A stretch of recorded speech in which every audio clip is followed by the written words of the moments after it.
Bonjour, je m'appelle Claudine, je suis une bénévole de Lire et faire lire depuis quelques années à l'école de Poissac, sur les hauteurs de Tulle en Corrèze. Aujourd'hui, je voulais vous parler d'un livre qui s'appelle Clown d'urgence de Dieu. J'ai beaucoup aimé ce livre qui parle de partage et de joie de vivre.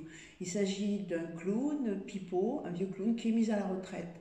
Et il décide d'aller voir un ami à l'hôpital, et à l'hôpital, il se rend compte qu'il y a beaucoup de tristesse et de mélancolie.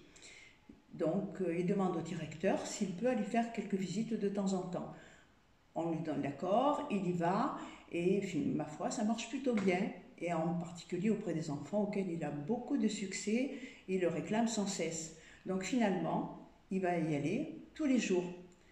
Et il continue ses visites, surtout auprès des enfants qui raffolent de lui. Mais malheureusement, il y a un petit garçon, Doug, 5 ans, qui est très malade, très affaibli, à qui il n'arrive pas à tirer un sourire. Et Pipo en est très malheureux. Et il va essayer un jour de mieux s'en sortir avec ce petit garçon, mais il ne réussit pas. Finalement, c'est lui qui va faire un malaise très grave, un malaise cardiaque, qui va l'obliger à être hospitalisé. Et lui aussi va devenir un malade très triste. Les enfants vont bien lui rendre visite, mais ils ne vont pas lui apporter beaucoup de gaieté.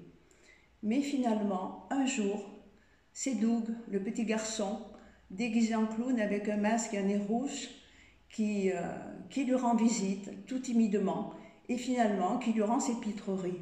Pipo retrouve le sourire et grâce à lui, il est tellement heureux de le voir guéri. Grâce à lui, il retrouve la santé et sort de l'hôpital.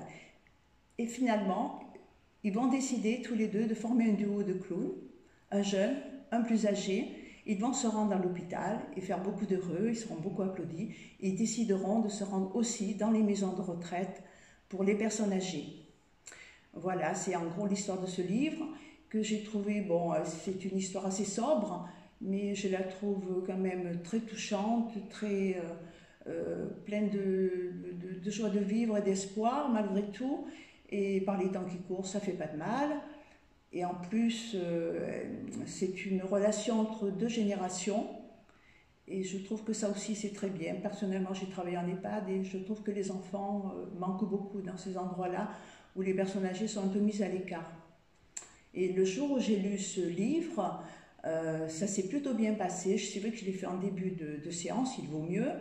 Et même les enfants un peu turbulents sont restés finalement assez sages et même assez graves, surtout quand j'ai abordé le problème de la maladie. Et ça s'est vraiment bien placé, ça m'a beaucoup réconforté. Voilà.